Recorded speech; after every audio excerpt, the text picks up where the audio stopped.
Islands seek recognition. Mr. Chairman, I have an amendment at the desk. The clerk will report the amendment.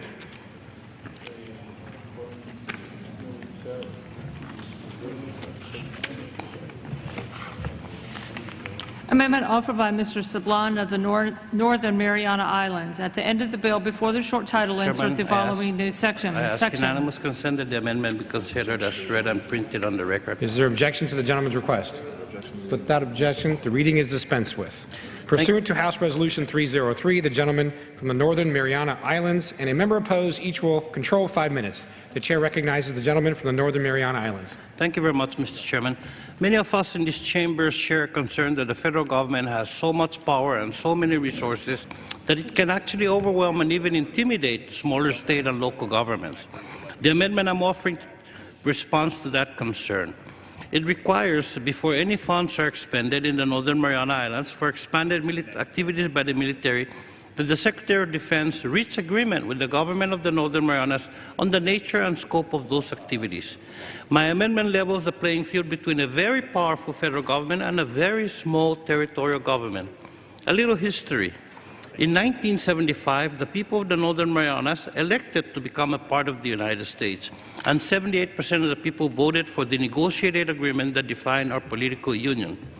Part of that agreement includes the lease of 2/3 of our island of Tinian to the U.S. military for 100 years and the lease of the entire island of Farallon de Indonesia.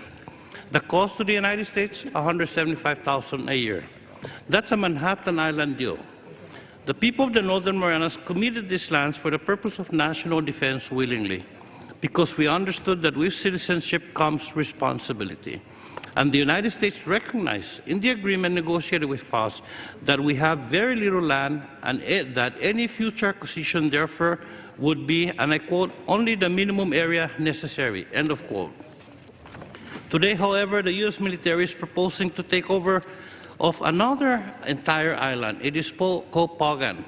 One more out of only 14 islands in the Northern Marianas, when we already have given up all of Farallon de Indonesia and 2/3 of Tinian.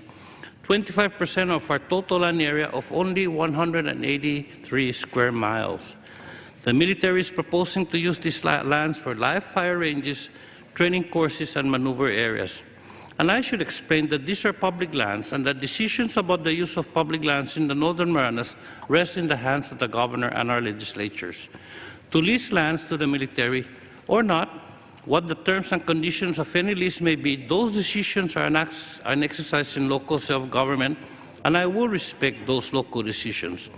But as the official in Congress representing the people of the Northern Marianas, I want to be sure that the federal government also respects the decisions of the government of the Northern Marianas. Again, that is what my amendment would do. My amendment simply assures that none of the funds we appropriate today will be used for the activities the military is proposing for public lands in the Northern Marianas without first obtaining the consent and agreement of the Northern Marianas government and actually obtaining an agreement for the use of that land. And I thank Mr. Chairman, I reserve the balance of my time. The gentleman reserves. For what purpose does the gentleman from New Jersey seek recognition? Mr. Chairman, I rise to claim time in opposition. The gentleman is recognized for 5 minutes. I appreciate the gentleman raising the issue, and obviously he's a wonderful representative of the Mariana Islands. However, given the way this amendment is written, it's unclear to me the impact that this may have on our military's future ability to train. And so, regretfully, I must oppose this amendment, but I look forward to working with the gentleman to address his concerns. And I yield back. The gentleman from New Jersey yields back. Mr. Chairman, how much time do I